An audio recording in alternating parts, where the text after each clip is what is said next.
오늘 우리에게 주시는 하나님의 말씀은 로마서 15장 13절입니다. 로마서 15장 13절입니다. 소망의 하나님이 모든 기쁨과 평강을 믿음 안에서 너희에게 충만케 하사 성령의 능력으로 소망이 넘치게 하시기를 원하노라. 이 말씀은 살아계신 하나님의 말씀입니다. 아멘.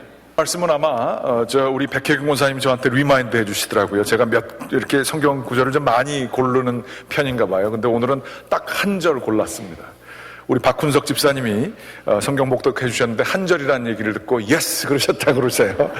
성경 말씀 한번 1절 했는데 같이 한번 좀 읽어보시겠습니다. 같이 한번 읽을게요. 소망의 하나님이 모든 기쁨과 평강을 믿음 안에서 너희에게 충만하게 하사 성령의 능력으로 소망이 넘치게 하시기를 임하노라. 아멘. 하나님에 대해서 소개를 많이 하는데요, 오늘 성경은 하나님은 소망의 하나님이다 이렇게 소개를 해주세요. 근데 이 소망은 개인의 야망과 틀립니다. 개인의 야망과 개인이 바라는 것이라면 여기 나온 것처럼 성령의 능력으로 소망이 넘치게 하기를 원하노라 기도하지 않을 거예요. 이 개인의 야망이 더욱더 강렬해지기를 원하노라 뭐 이렇게 얘기를 하겠지, 성령님까지 동원해서 내 야망과 내가 원하는 것을 이루게는 하지 않을 거예요. 여기서 말하는 소망의 하나님, 그분께서 우리에게 채워주시기를 원하는 소망은 우리가 생각하는 소망과는 다른 종류의 소망일 것 같습니다. 그렇지 않고서야 성령의 능력까지 이용하셔서 우리에게 소망이 넘치게 하실 이유가 뭐가 있겠습니까? 조금 다른 세상의 앰비션, 야망과 인간의 desire, 인간의 욕구와 다른 하나님의 hope, 하나님의 희망에 대해 오늘은 저희들이 말씀을 통해 나누고자 하는 것입니다. 이 소망, 이게 얼마나 중요한지 몰라요. 소망이 없는 삶, 그 삶은 뭐 소망이 끊어졌다, 그래서 절망이죠. 절망 가운데 거하게 되면 참 살아가는 게 힘듭니다. 어떤 분은 이렇게 얘기를 하세요. 우리 사회에 직면하고 있는 가장 큰 문제 중에 하나는 특별히 젊은 세대들이 희망을 잃어가는 데 있다라고 합니다. 꿈을 잃어버린다는 거예요. 우리가 풀어야 될 가장 심각하고 중요한 문제가 이 꿈의 문제라는 거예요. 이 희망의 상실, 이것은 인간의 마음과 정신까지 병들게 한다는 것입니다. 수많은 현대인들의 심리적인 장애, 뭐 대표적으로는 우울증이 될 수 있겠죠. 이런 것들의 근원이 여러 가지로 설명할 수 있는 뭐 화학작용이다 뭐 이렇게 얘기할 수 있겠지만, 현대인들의 심리적인 장애 중에 하나가 희망하지 못하기 때문에 나타나는 현상이라도 이렇게 얘기를 합니다. 희망이 사라지게 되면요, 아침에 일어나서 내가 뭘 해야 될까 의욕이 없어지고요, 희망이 없어지게 되면 뭔가를 하나하나 채워가는 기쁨이 없어지게 됩니다. 희망이 사라지게 되면 그 행복이 없어집니다. 소망 안에서 이게 이루어질 거야 라고 하면서 이게 그것만 생각하면 마음이 기뻐지는 게 있어요. 근데 그게 없어지면 있는 게 보이는 게 다다, 그리고 10년 20년이 지나도 이대로다 이렇게 생각하면 아무런 기쁨과 행복이 없어요. 희망이 그렇게 중요합니다. 그러면 우리는 언제 희망을 잃을까요? 현재에 살고 있는 이 시대에 당면한 특별히 우리 유스그룹이나 젊은 사람들 볼 때 희망이 없어요. 너 장래 뭐가 되고 싶니? 모르겠는데요. 뭐 하고 싶니? 잘 모르겠는데요. 뭐 때문에 사니? 잘 모르겠는데요. 꿈이 없어요. 대부분의 젊은이들이 그렇습니다. 인터넷에서 내가 원하는 게 뭘까 쇼핑은 많이 해요. 하지만 정말로 자기가 원하는 거에 대한 희망이 없어요. 그런데 잘 모르겠는데요, I don't know 이렇게 하는 아이들의 대부분은 행복하냐? 그럼 절대 행복하다고 얘기하지 않습니다.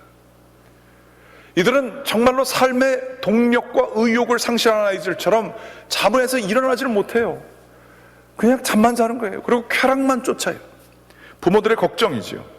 근데 감사한 거는 이렇게 그냥 힘들고 어려운데 아주 그냥 단기 성교육은 한번 보내고 오면 많이들 바뀌어요. 왜 바뀔까요? 그들은 자기가 기여할 수 있는 능력과 희망이 이루어져야 되는 것을 발견하고 오기 때문에 그렇습니다. 내가 뭘 할지가 삶이 이게 뭔가가 갑자기 이 뼈가 우두두둑하고 다 맞는 것처럼 느슨해져 있고 이 세상의 안녕과 편안함 속에 마치 마취주사를 받고 피를 흘리고 있으면서도 전혀 깨닫지 못하는 그러한 느슨해진 영혼이 그 고난 가운데 들어가게 되면 깨어 있게 돼요. 희망이 그렇게 중요합니다. 여러분들 어떠세요? 많은 경우에 좀 먹고 살만하고 모든 게 생각대로 다 돌아가게 되면 희망의 열정이 없어진 그냥 오늘도 내일도 같은 상태로 살아갈 때가 많이 있습니다. 그런데 중요한 것은 이런 상황 속에서 성서가 얘기하는 소망의 하나님, 그분이 성령의 능력으로 채워주시는 소망의 능력, 이런 것들을 경험하지 못할 때가 많아요. 왜 우리가 잘 살고 부유하게 되고 부자가 정말로 낙타 바늘기 들어가는 것보다 힘든 이유가 어디 있을까요? 안락과 평안이 주는 영혼의 마취 증세 때문에 그렇습니다. 희망을 가지지 못해요. 여기서 희망은 또 야망이 아닙니다. 야망은 세상이 하는 거예요. 끊임없이 인간이 가지고 있는 이 희망이라고 하는 것을 세상의 야망으로 바꿔서 더 많은 것을 추구하고자 하는 야망을 희망으로 생각해서는 안 될 것입니다. 그런데 더 중요한 희망을 상실할 때가 있어요. 희망을 상실할 때는 고통의 무게가 너무 클 때, 아무리 생각해도 이것이 해결되지 않을 것 같은 절망의 극한에 도달했을 때 사람은 희망을 잃어버리게 되어 있습니다. 이 두 가지 형태가 있어요. 오늘은 소망의 하나님이 우리에게 뭐를 주시기를 원하신가? 그 소망의 본질은 무엇인가? 기독교에서 말하는 소망이란 과연 내가 원하는 거 이루는 게 소망인가? 아니면 그렇지 않은 무슨 소망이 있단 말인가? 생각해 보기를 원하는 것입니다. 이 소망은 죽은 가운데 마취 가운데 있는 영혼들을 깨어나게 할 뿐만 아니라 절망 가운데 있는 영혼들에게 새로운 능력을 주시는 참된 진정한 의미의 소망인 것입니다. C.S. 루이스라고 하는 유명한 기독교 저술가가 두 가지 고통의 문제에 대해서 글을 썼습니다. 하나는 40대 가장 왕성할 때에 쓴 고통의 문제라고 하는 책을 썼습니다. 그 어떤 신학자보다도 어떤 기독교 저술가보다도 고통에 대해서 잘 쓴 책이라고 합니다.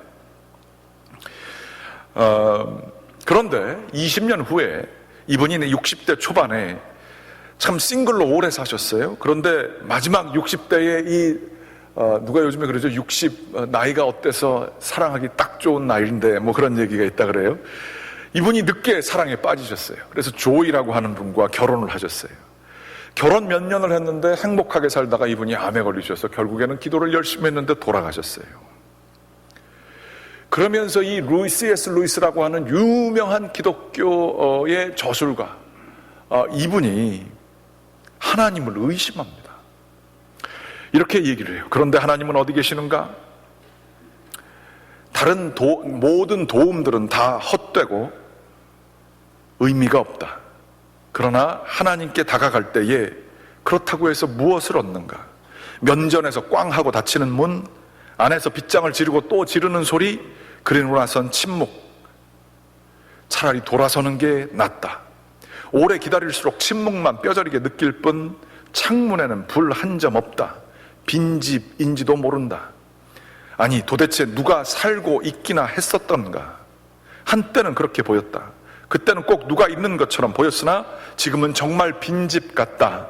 지금 그분의 부재는 무엇을 의미하는가? 왜 그분은 우리가 번성할 때는 사령관처럼 군림하시다가 환난의 때에는 이토록 도움을 주시는 데에 인색한 것인가?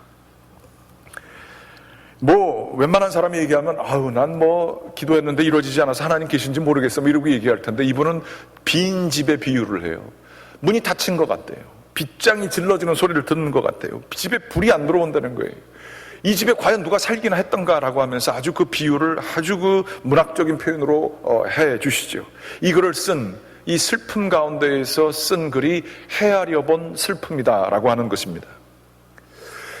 결국에는 이분이 이제 결론을 기독교 신학자로서 그 예전의 고통에 대해서 신학적으로 제3자 입장에서 얘기했던 그 입장이 제1인자, 자기가 직접 고통을 겪으며 애통하는 것으로서 직접 경험한 것을 쓰게 돼요. 그리고 그 가운데 나타나는 신앙을 그 헤아려 보면 슬픔이라는 데서 씁니다. 정말로 슬픔 가운데 있는 많은 사람들에게 위로가 되는 책이에요. 위로가 되는 이유는 슬픔에 대해서 설명해 주기 때문이 아니라 우리의 아픔을 같이 아파하는 책이기 때문에 어떠한 고통의 이야기보다도 도움이 많이 되는 그러한 책입니다. 그런데 여기서 제가 말씀드리고 싶은 것은 고통의 실제는 고통 안 당하는 사람들이 아무리 상상하는 것보다도 더 무겁다라는 사실을 얘기해 드리기 위해서 그렇습니다. 제가 오늘 고통이나 희망에 대해서 얘기할 때 이러한 신뢰를 범하지 않을까 두려운 마음으로 말씀을 드립니다. 제가 요즘에 신방을 하고 많은 교인들과 얘기를 나누면서 참 미국 경제나 돌아가는 상황이 얼마나 힘든지, 삶의 무게와 고통의 문제가 얼마나 힘든지 이런 것들을 경험합니다. 대신 간접 경험합니다. 그러면서 이 말씀을 준비하면서 이게 나아질 것 같지가 않은 거예요. 미국 경제가 이러다고 해다가 뭐 나아질 것 같지가 않은 거예요. 내가 나이가 들면 들어서 더 약해지면 약해졌지 이 문제가 해결될 것 같지가 않은 거예요. 이러한 쉽게 절망이 바로 앞에 있는 이 상황, 고통의 문제가 있는 이 상황 속에서 기독교적인 소망이 무엇인가? 이 고통의 실제 무게가 너무 무겁잖아요. 이거 뭐 정말 누가 대신 얘기해 줄 때 이게 오히려 화가 나잖아요. 지가 뭘 안다고 그래. 이럴 때에 성경이 얘기하는 희망은 어디에 있는가? 고통에 대해서 기독교는 이렇게 요약될 수 있다고 그럽니다. 스토아 학파라고 혹시 옛날에 도덕 공부할 때 들어보셨을 거예요. 스토익주의자라고 하는 사람들은 아주 담대하게 고통을 accept 해야 된다, 받아들여야 된다, 이렇게 그 핵심 내용이 그렇다는 거예요. 고통이라고 하는 건 현실이기 때문에 이거 받아들여라 이러는 거예요. 그런데 그거에 비해서 같은 시대에 있었던 에피큐로스라고 하는 학파는 고통의 문제가 너무 심각하니까 고통은 피해라, avoid suffering. 어떻게 피하느냐? 사랑하지 말라는 거예요. 뭔가에 마음을 주지 말라는 거예요. 마음을 주면 이게 결국엔 고통으로 돌아온다는 거예요. 그러므로 자기를 잘 보관해서 상처받지 않게 하면 사랑하지 않으면 고통이 없어진다는 거예요. 이게 뭐 어떻게 그렇게 살 수 있나 싶어도 이게 우리 가운데도 많아요. 앞으로 내가 교회 생활은 절대 임발부 안 할 거예요. 교회 깊이 일하다가 얻는 거는 욕밖에 없고 상처밖에 남는 게 없어. 그래서 나는 그냥 조용히 예배드리다 갈 거예요. 뭐예요? 마음 주지 않겠다는 거예요. 고통 때문에 피하겠다는 거예요. 에피큐로스 학파가 뭐 옛날에 있던 사람들이 아니라 우리 가운데 있는 경우 많아요. 금욕주의는 embrace suffering. 고통은 우리 가운데 늘 있는 거라는 거예요. 그렇기 때문에 그거를 자연스럽게 받아들이라는 거예요. 뭐 괴로워하지 말고 이건 그냥 이렇게 받아들이라. 뭐 이 스토아 학파 비슷하죠. 그런 경우도 있죠. 뭐 이게 쉽게 이제 교회 얘기를 하면 이게 비유입니다. 고통의 문제가 마치 교회가 뭐 고통을 일으키는 곳이라고 생각하시지 마십시오. 교회 생활할 때도 그런 경우가 많아요. 뭐 이래나 저래나 뭐 교회 생활뿐만 아니라 다른 것도 마찬가지로 욕먹는 건 마찬가지고 뭐 이래저래 비판은 늘 있으니까 비판할 거 사람 뭐 두려워하지 말고 원하는 대로 하자, 원하는 대로. 이건 교만이에요. 교만이에요. 상대방의 고통을 줄 것과 여러 가지에 대해서 귀 기울이는 거 필요해요. 그리고 그거 아파요. 그런데 사랑하면 고통에 대해서 싹 무시하고 고통은 어차피 있을 거니까 뭐 이런 자세가 좋은 게 아니에요. 아파하면서도 귀 기울이면서 그 아픔 때문에 어둠에 삼켜지지 않는 게 굉장히 중요한 우리들의 삶의 자세지요. 도망다니지 않으면서도 아파할 줄 알면서도 사랑하는 것, 이게 이제 십자가의 정신인데, 이것을 일컬어서 기독교는 avoid suffering 아니면 accept suffering, embrace suffering이 아니라 engulf suffering이라고 한다는 거예요. suffering을 잡아먹는 거예요.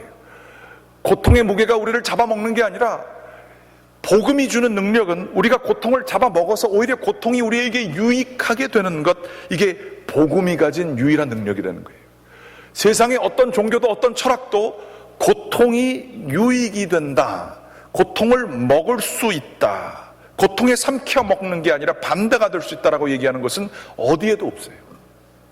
십자가를 중심으로 하는 기독교에만 있는 고통에 대한 자세예요. 절망 가운데 있는 자세. 우리 가운데에도 얼마나 그 아픔이 많은지 몰라요. 절망을 선택하신 분들이 얼마나 많은지 몰라요. 현실주의적이라는 이름 아래 현실적으로 내가 경험해만 보니까 더 이상 나올 게 없다. 그래서 좌절하는 분들이 얼마나 많은지 몰라요. 그래서 살아가는 게 아니라 그냥 무거운 다리 하나 철퍼덕 하면서 그냥 죽지 못해서 사는 경우가 많아요. 희망 없는 삶. 그런데 기독교의 소망은 이 모든 것을 바꿀 수 있는, 고통을 잡아 먹어버리고 삶의 힘과 능력과 의욕을 줄 수 있는 메시지가 복음에, 십자가의 복음에 있다는 사실입니다. 이 환난은 무엇이냐? 5장 3절, 로마서 5장 3절 여러분이 잘 아시잖아요. 환난은 인내를, 환난 중에도 즐거워하나니 환난은 인내를, 인내는 연단은 소망을 이루는 줄 알미라. 무슨 얘기입니까? 쉽게 얘기하면 환난 없는 사람은 기독교에서 말하는 소망을 가질 수 없다는 거예요. 편한 상황 속에서 사는 사람은 기독교의 소망을 이룰 수 없다는 거예요. 환난이 오히려 소망을 이룬다는 거예요. 환난, 인내와 연단을 통해서. 다시 말하자면 죽음과 같은 고통, 절망과 의심, 이런 것들을 잡아먹으면서 생명의 힘이 나온다는 거예요. 이게 이 말로서는 쉽고 십자가 대충 머리로는 이해하지만 우리 삶 속에 이렇게 다가오느냐? 우리도 그러지 못해요. 자녀들을 위해서 기도할 때 어떻게 합니까? 많은 경우 이렇게 해요. 잘 자라나게 하시고 너무 힘들게 하지 않아주시고 순풍에 돛단 듯 살게 해주세요. 성공하면서 살게 해주세요. 그러고 기도를 한다고요. 좋은 의지가 담겨져 있지만 기독교적이고 성서적이진 않아요. 우리 가운데에도 우리가 바라는 마음이 그럴 때가 많아요. 주님께 기도할 때, 주님, 내가 좀 힘들지 않게 해주세요. 피하게 해주세요. 다르게 얘기하면 인생의 목표가 쉽고 편하고 재미있고 즐겁게 사는 게 인생의 목표예요. 어렵게, 힘들게, 그리고 정말로 괴롭게 이루고 살면서 십자가를 이루는 기도는 별로 안 한다고요. 우리의 삶의 목표가 좀 더 빨리, 쉽게, 즐겁게, 이게 우리의 인생의 목표예요. 나는 손 하나 까딱 안 하고 돈도 저돌로 벌리게. 나는 십자가 안 지고 모든 문제들이 스스로 의미 있게 발전하도록. 그런데 놀라운 거는 세상의 즐거움도 그렇게 이루어지지 않는다는 거예요. 쾌락을 추구하면 추구할수록, 그리고 그런 것들이 이루어지면 이루어질수록 편안한 사막이 우리를 기다리고 있습니다. 영적으로도 마찬가지예요. 그래서 우리 가운데 늘 있는 목소리, 쉽고 빠르게, 고생하지 않고 편안하게, 이런 기도하는 거 정말로 조심해야 할 기도입니다. 성경적이지 않을 뿐만 아니라 그게 영적으로 미치는 영향이 얼마나 큰지 몰라요. 그러므로 우리가 바라는 것에 대해서 정말로 한번 하나님 앞에서 깊게 생각해 볼 필요가 있어요. 나는 왜 이렇게 쉽고 빠르게 즐겁게 쾌락을 찾아서 이런 것들이 나의 삶의 목표가 되었는가? 이게 바로 정사와 권세가 우리를 지배하는 방법입니다. 고통스러워하는 거, 힘든 거, 이거 뭐 안 하게 하거든요. 교회를 다니고 십자가를 두고 십자가를 늘 부르짖지만 우리 가운데에서 십자가 지기 원하는 사람 많지 않아요. 그런데 고통 많이 줄 수 있는, 환난이 인내와 연단을 통해서 줄 수 있는 소망으로 가는 길은 환난을 비껴갈 수 없다는 사실이에요. 그럼 어떻게 이 고통을 잡아먹으며 고통이 오히려 우리에게 능력이 되는 일이 일어나겠는가? 존 파이퍼런 목사님이라는 분은 이렇게 글을 쓰셨습니다. 조금 길지만 인용합니다. 이 세상에서 자기의 생명을 미워하는 자는 영생하도록 보존하리라. 이 말씀은 무엇을 뜻하는 것일까요? 이는 적어도 이 세상에서 당신의 삶을 위해 너무 많이 생각하지 말라는 뜻을 포함하고 있습니다. 다시 말하면 이 세상에서 당신의 삶에 일어나는 일들은 그렇게 중요하지 않다는 말입니다. 다른 사람들이 당신에 대해서 아무리 좋게 말한다고 해도 이는 그다지 중요하지 않습니다. 사람들이 당신을 미워한다고 하여도 이는 그다지 중요하지 않습니다. 당신이 많은 것을 가졌다고 해도 이는 그다지 중요하지 않습니다. 당신이 적게 가졌다고 해도 이는 그다지 중요하지 않습니다. 당신이 핍박을 당하거나 속임을 당하여도 이는 그다지 중요하지 않습니다. 당신이 유명하거나 유명하지 않은 것도 이는 그다지 중요하지 않습니다. 심지어 당신이 죽게 된다 해도 이는 그다지 중요한 문제가 아닙니다. 또한 더 나아가 이 말씀은 더 근본적이고 철저하고 급진적인 것을 말하고 있습니다. 즉 이러한 수동적인 마음가짐뿐만 아니라 여기에는 우리에게 요구되는 과감한 선택들이 제시되어 있습니다. 예수님은 이어서 다음과 같이 말씀하십니다. 만약 사람이 나를 섬기려면 나를 따르라. 예수님은 어디로 따르라고 하는 걸까요? 그것은 바로 겟세마네를 향해 십자가를 향하고 계신 주님을 따르라는 이야기입니다. 예수님은 단지 이렇게 말씀하고 계신 것만이 아닙니다. 뭔가 잘못되면 안절부절하지 말아라. 너희는 어차피 죽게 되어 있으니. 오히려 예수님은 이렇게 말씀하고 계십니다. 나와 함께 죽기로 선택하라. 내가 십자가를 택한 것과 같이 너희도 이 세상에서 너희의 생명을 미워하기로 선택하라. 이것이 바로 예수님께서 누구든지 나를 따라오려거든 자기를 부인하고 자기 십자가를 지고 나를 따를 것이니라 마태복음 16장 24절이라고 24절에서 말씀하신 말씀이 갖는 의미입니다. 자신의 이익이 이루어지기를 소망하는 소망, 이것은 이 존 파이퍼 목사님의 얘기에 의하면 그거는 기독교인들이 바라야 할 소망이 아니라는 거예요. 그거는 중요하지 않다는 거예요. 너희가 너희 자신을 미워하지 않고 자기의 생명을 미워하지 않고는 자기의 생명을 미워하는 자는 영생토록 보존하리라. 이 역설적이라는 거예요. 자기 일에만 갇혀가지고 너무 막 슬퍼하고 이게 안 됐다고 해서 너무 좌절하고 내가 바라는 것들이 다 안 됐다고 해서 그게 죽을 것 같이 막 이렇게 힘들어하고 생명을 미워한다는 것과 그거는 반대되는 얘기라는 거예요. 뭐 높아진다고 해도 낮아진다고 해도 중요하지 않다는 거예요. 정말로 중요한 것은 인생의 길을 갈 때에 그 특별히 고난 가운데 있을 때에도 그것을 피해야 될 것이 아니라 그것을 내 것으로 생각하고 선택하는 데 있다는 거예요. 십자가를 나와 함께로 죽자, 나와 함께 죽자. 내 것들은 내려놓고 힘들고 어려운 십자가의 길을 선택하게 될 때에 그때에 영원한 생명이 기다리고 있다라고 주님이 말씀하신다는 거예요. 이 얘기가 어려워요. 그죠?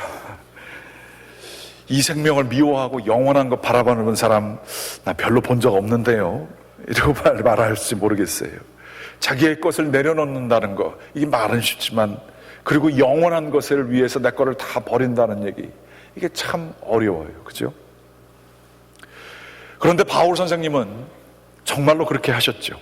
우리가 잘 알고 있지만 고린도 후서 11장에 보게 되면 바울 선생님은 자기가 원했던 것들을 다 내려놨습니다. 그리고 주님을 위해서 일했어요.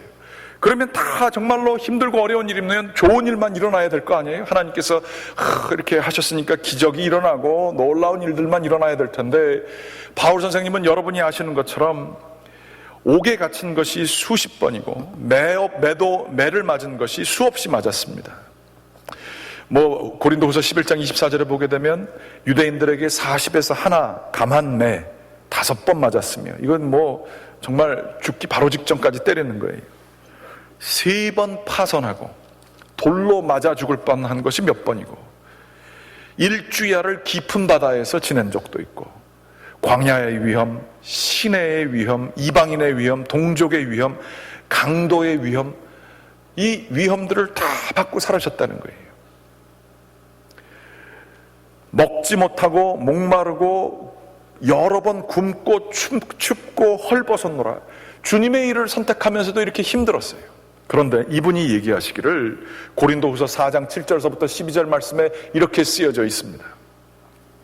같이 한번 이거 읽어보실까요? 너무나 중요한 말씀이고 제가 늘 자주 말씀드리는데 같이 한번 화면을 보면서 읽어보겠습니다. 시작. 우리가 이 보배를 질그릇에 가졌으니 이는 심히 큰 능력은 하나님께 있고 우리에게 있지 아니함을 알게 하려 함이라. 우리가 사방으로 우겨쌈을 당하여도 쌓이지 아니하며 답답한 일을 당하여도 낙심하지 아니하며 박해를 받아도 버림받지 아니하며 거꾸로 뜨림을 당하여도 망하지 아니하고 우리가 항상 예수의 죽음을 몸에 짊어짐은 예수의 생명이 또한 우리 몸에 나타나게 하려 함이라. 우리가 살아있는 자가 항상 예수를 위하여 죽음에 넘겨짐은 예수의 생명이 또한 우리 죽을 육체에 나타내게 하려 함이라. 아멘. 선즉 우리 안에서 역사하고 생명은 너희 안에서 역사하느니라. 아멘. 바울 선생님은요, 수많은 고통을 당하면서 이런 자세를 가졌어요. 아까 얘기한 것처럼 인생은 고통이니까 그냥 쿨하게 고통은 고통이야, 다 그런 거지 그러고 받아들여라, 이 정도가 아니에요. 아니면 고통은 피할 것이야, 이렇게 얘기하지 않으셨어요. 심지어 얘기하시기를, 내가 사망을, 예수의 죽음을 10절 말씀해 보게 되면 내 몸에 짊어짐은 자발적으로 짊어지는 거예요. 고통이 있을 줄 알지만 어렵고 힘든 거를 쉽고 편하게가 아니라 받아들이는 것은, 고통을 내가 겪어보니까, 환난을 인내하고 연단하다 보니까 예수의 생명이 나한테 나타나더라 라고 얘기를 하는 거예요. 내가 넘어지는 게 아니라 그 고통을, 어렵고 힘든 길을 택하다 보니까 나를 통해서 생명이 나타나더라. 내가 죽을 맛이지만 생명이 나타나서 너희에게 생명이 있게 되기를 내가 보았고 또 그렇게 역사하게 되기를 원한다. 고통에 대해서 대하는 자세 자체가 전혀 다른 거예요. 이게 고통을 삼켜 먹은 거예요. 고통 도움되니까 내가 먹겠어. 그리고 나를 위해서 쓰는 게 아니라 당신들을 위해서 내가 고통을 먹겠다, 이런 얘기예요. 이 보배를 질그릇에 가졌으니 그리스도를 내가 가지니까 이렇게 됐다는 거예요. 제가 이 말씀을 어떤 말씀보다도 제 가슴 깊이에 두고 있는 까닭은, 제가 알고 있는 어떠한 여자 권사님 때문에 그렇습니다. 20몇 년 전에 제가 어떤 교회에서 전도사를 하고 있을 때, 머리는 굉장히 똑똑한데 말썽꾸러기 고등학생이 하나가 있었어요. 공부를 안 해도 거의 얼마나 점수를 잘 받는지, 공부를 별로 안 하고 SAT를 봤는데도 1400점 이렇게 나오더라고요. 그래서 천재라고 불리는 애였어요. 근데 애들 모아다가 나쁜 짓은 골라서 다 하는 거예요. 노래방이란 노래방은 다 다니고, 그때서부터 그냥 여자아이, 그냥 교회 아이를 꼬셔가지고 그러고 다니고. 근데 그 어머니의 상황이 정말 비극적이에요. 이 아이가 그렇게 삐뚤어지게 된 데에도 이유가 있습니다. 그것은 다른 게 아니라, 20몇 년 전, 거의 30년 됐죠. 맨하탄에서 델리를 운영하시던 아버지가 총에 맞아서 돌아갔어요. 그러고 나서 비극적으로 이제 재정도 다 어려워졌는데, 몇 년 뒤에 이 어머니가 위암이 걸리게 되셨어요. 그래서 위를 잘라내요. 그래서 가뜩이나 키가 조그맣고 마르신 분이신데, 제가 그때 봤을 때 이 어머니의 몸무게가 40kg 조금 넘었어요. 제가 이 어머니 때문에 인슈어라는 게 뭔지 알았어요. 신방 갈 때 이분에게 유일하게 도움이 되는 게 그 인슈어, 그 맛없는 그런 거가 도움이 돼서 그걸 좀 드실 수 있다는 거예요. 나중엔 그것도 잘 못 드셨어요. 근데 어머니가 기도의 용사이셨어요. 그렇게 힘들고 죽는다 하시면서도, 일도 못 하시면서도, 정부에서 주는 얼마 안 되는 보조금 받으면서 사시면서도 새벽 기도 빠지지 않고 나가셔서 누구보다 더 크게 하나님 앞에서 간절히 기도하시는 거예요. 그리고 그 아들에게 너 하나님 앞에서 살아야 된다, 그렇게 얘기를 하셨던 거예요. 근데 이 아들은 너무나 자기가 그렇게 살아야 되는 것이 부담이 되는 거예요. 왜 내가 그렇게 살아야 되나, 나도 다른 애들처럼 실컷 놀고 싶다, 그러고 싶은 거예요. 그러면서도 자기가 머리가 똑똑하니까 다 잘 되는 거예요. 그러니까 교만하고 삐뚤어진 자아의 모습이 그 아이에게 있는 거예요. 그 아이를 위해서 저도 기도를 많이 했습니다. 근데 놀라운 게, 이 어머님이 자기 아들을 키워주는 전도사 저에게, 제가 다른 분한테 그 전도사 하면서 양복을 받아본 일이 없어요. 근데 그분에게는 어떤 선생님에게 얘기해서 300불짜리, 그 당시에 맨하탄에서 이태리째 양복을 저한테 주셨어요. 저는 그거 지금도 가지고 있는데요, 그거 보면 마음에 부담이 돼요.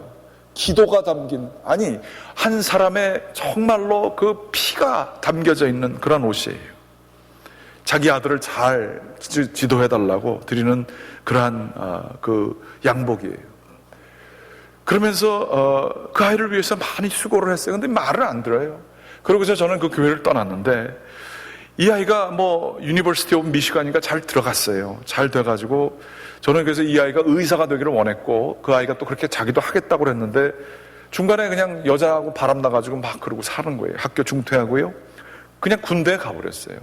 어머니는 죽는 거죠. 그런데도 이 어머님은 하나님 앞에 나아가기를 게을리하지 않으셨어요. 심지어 그 피곤한 몸을 가지고도 병원에 봉사하러 일주일에 한 번씩 가셨어요.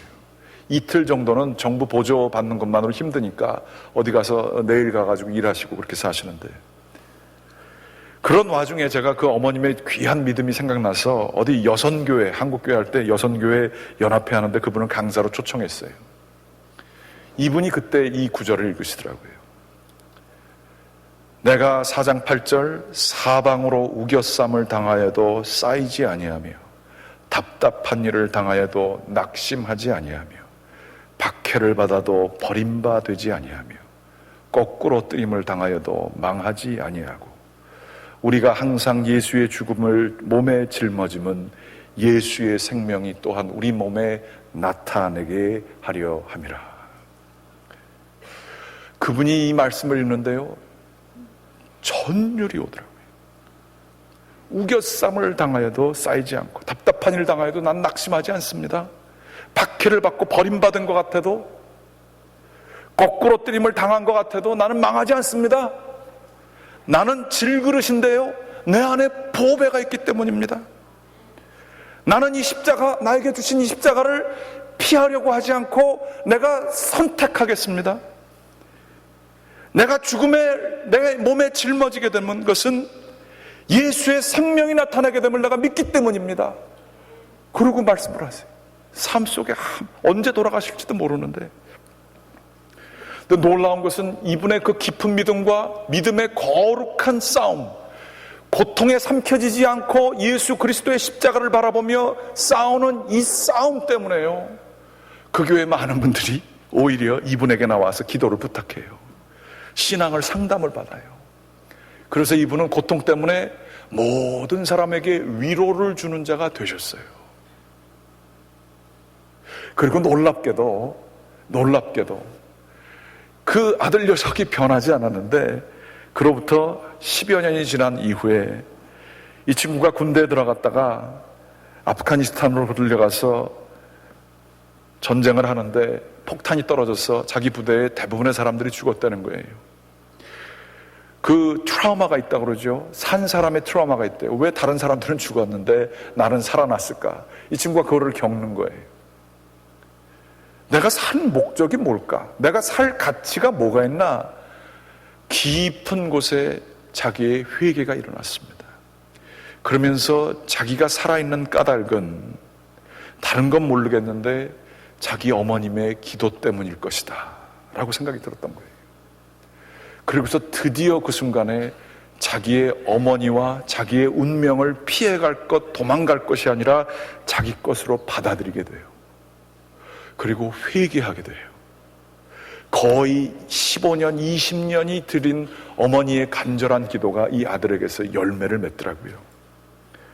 그러고서 여자를 만났어요. 기독교인 한국 사람으로 좋은 여자를 만나서, 얼마 전에, 몇 년 전에 제가 말씀드렸죠. 저보고 결혼식 시켜달라고 전화가 왔어요. 그 결혼식에 가서 저는 그 아이 결혼시키는 것도 좋았지만 그 어머니 만나보고 싶었어요. 여전히 힘드세요. 삐쩍 마르셨는데 여지까지 살아계시더라고요. 그러면서 그 어머님이 얘기하시더라고요. 이런 날도 오네요, 목사님. 이분의 싸움은 뭘까요? 개인이 이루어지는 것을 원하는 그러한 희망이었을까요? 아닙니다. 자신도 모르는 사이에 자기에게 주어진 그 고통과 어두움 속에서 그저 포기하고 아마 그러셨으면 돌아가셨을 거예요. 그러나 하나님 예수 그리스도, 그분을 믿으면서 내가 이 십자가를 지게 되는 것이 나를 통해서 거룩하신 예수 그리스도의 생명이 드러나기를 원합니다. 고통을 기꺼이 받아들이고 그 고통이 변하여서 생명으로 나타나는 것을 믿었기 때문에, 그것을 희망했기 때문에 그분은 싸우실 수 있었어요. 그러다 보니까 열심히 기도했더니 15년에 그 아이가 변했더라, 이 얘기가 아니고요. 그 과정에 하나님만 바라보고 하나님께 의지하고 거룩한 생명이 드러나기를 위해서 싸움을 하게 될 때 하나님께서는 그러한 선물도 주신 것이에요. 이 소망은 세상에 내가 원하는 것을 이루고자 하는 소망과는 차원이 다른 소망입니다. 로마서 8장 18절 말씀에 이런 말씀이 있습니다. 생각하건대 현재의 고난은 장차 우리에게 나타날 영광과 비교할 수 없도다. 기독교인의 소망은 뭡니까? 현재 고난이 있어요. 그런데 이것을 내가 잘 싸우면, 잘 견뎌내고 믿음으로 거룩하게 경주를 하게 되면 하나님께서 마련하신 미래가 있어요. 그게 희망의 최종 목적이에요. 거기에 고통을 당한 자에게 주시는 면류관이 있고 영광이 있다는 거예요. 그 영광과 현재의 고난을 비교할 수 있는 정도가 아니라는 거예요. 여기에서 끝나지 않습니다. 고린도후서 4장 17절 말씀에 이런 얘기가 있어요. 우리가 잠시 받는 환난에 경한 것이, 환난이 힘들고 어렵지만 그거 가볍다는 거예요. 그런데 이것을 잘 견디면 지극히 크고 영원한 영광에 중한 것을, 크고 영원한 영광이 얼마나 무거운지 모른다는 거예요. 그것을, 이 환난에 경한 것을 통해서 우리에게 이루게 하신다, 성경은 얘기하고 있어요. 고난이 필요하다는 거예요. 고난을 통해서, 환난은 이거 아무것도 아니라는 거예요. 나타날 그 위대한 것을 이 고난을 통해서 우리에게 이루신다는 거예요. 고난이 피해갈 것도 아니고 쿨하게 받아들일 것도 아니고 우리가 져야 될 십자가로 받아들이는 거예요. 이렇게 되게 될 때에 하나님께서 우리에게 주시는 부활의 영광, 하나님께서 우리에게 주실 면류관의 영광이 있다는 거예요. 여기가 바로 우리의 희망의 목적입니다. 제발 자녀들에게 이렇게 기도해 주십시오. 얘 편안하게 살게 해주세요. 돈 잘 벌게 해주세요. 성공하게 해주세요. 그렇게 되면 뭐 나쁘지 않겠죠. 하지만 그거 이루어질 때 두려워하십시오. 세상에 얘가 완전히 빠져서 살까봐를 두려워하십시오. 그러나 그거보다 더 맞는 기도는 이 아이가 고난받게 될 일이 있을 것입니다. 그게 더 현실적이잖아요. 이 아이에게도 정말로 감당할 수 없는 일들이 있을 것입니다. 그런데 주님, 이 아이가 예수 그리스도 하나님을 믿게 도와주시사 고난에 파묻히는 것이 아니라 고난을 주님의 능력으로 삼켜 먹어버려 그리하여 영광의 빛, 생명의 빛을 나는 아이가 되게 도와주십시오. 그렇게 아이들을 위해서 기도해 주십시오. 아이들을 위한 기도뿐만이 아니라 우리의 고난을 당했을 때에도 주님 이거 자꾸만 좀 피하게 해주세요. 뭐 그게 인간적인 그러한 기도죠. 하지만 제가 이 싸움에서 넘어지고 좌절되고 여기에 그냥 이러고 그냥 지쳐가지고 살게 하지 마시고 이 싸움 잘 이기게 해주셔서 하나님 나라의 영광이 기다리고 있는데 제가 그거 놓치지 않게 도와주세요. 하나님께서 나를 안아주시고 나를 착하고 충성된 종아, 너에게 감당된 분량의 고난을 잘 감당하였으므로 내가 너를 정말로 귀히 여기노라. 제가 그거 보고 나갈 수 있게 도와주세요. 이게 소망의 하나님이 주시는 소망입니다. 이 소망은요, 능력 있어요. 이 소망은 삶의 뿌리에서부터 모든 것을 변화시키게 되는 참된 그리스도가 주시는 소망인 것입니다. 원하고 기도하기는 이 소망, 고통의 문제, 어둠 가운데 있고 믿음 가운데에서 의심 가운데 있는 분들이 있을 거예요. 의심은요, 믿음의 반대말이 아니에요. 믿음으로 가는데 반드시 필요한 이야기들이에요. 의심은 있을 수 있어요. 이거 뭐 하나님이 빈집 아닌가? 뭐 이런 얘기 다 있을 수 있어요. 그럼에도 불구하고 십자가를 믿고 그분을 의지하고 주님도 이러셨죠. 주님도 나의 하나님 어찌하여 나를 버리시나이까? 우리 주님도 그러셨잖아요. 그것을 싸우면서 그러나 믿음의 줄을 놓지 않고 나아가며 주님 제가 이거 이길 수 있도록 해주십시오. 참 못난 싸움하지 않게 도와주시고 거룩한 싸움, 거룩한 사명으로 잘 감당하게 해주십시오. 이게 바로 소망의 하나님이 주시는 소망입니다. 이거 주실 때에 오늘 말씀해 보게 되면 우리 가운데 모든 기쁨과 우리 가운데 평안과 우리 가운데 믿음이 주는 충만한 것이 우리 가운데 채워질 것이라고 말씀하고 있습니다. 아버지 하나님께서 우리 모든 신앙의 경주를 하시는 분들에게 이 희망이 주는 능력들이 기쁨과 평안과 믿음 가운데 충만한 것이 저희 가운데 이루어지기를 주님의 이름으로 간절히 기원합니다. 기도하시겠습니다. 하나님 감사합니다. 저희들을 사랑하여 주시어서 하나님께서는 때로는 좋은 것들도 주시지만 때로는 저희가 생각하기에 힘들고 어려운 십자가도 허락하여 주십니다. 주님, 저희들이 그것으로부터 도망가려고 하는 영적인 어리석은 자 되지 말게 도와주시옵고 주여 기쁨으로 십자가를 맞아들여 거룩한 싸움을 하여 영원한 생명이 저희 가운데서 드러나게 인도하여 주시옵소서. 저희를 통하여 거룩한 영향력이 고통을 통하여 그 싸움을 하게 될 때에 그 생명이 저희 주변에 있는 자들에게, 저희의 사랑하는 자녀들에게 전달되어 줄 수 있도록 인도하여 주시옵소서. 예수 그리스도의 이름으로 기도드렸습니다. 아멘. 다 같이 일어나셔서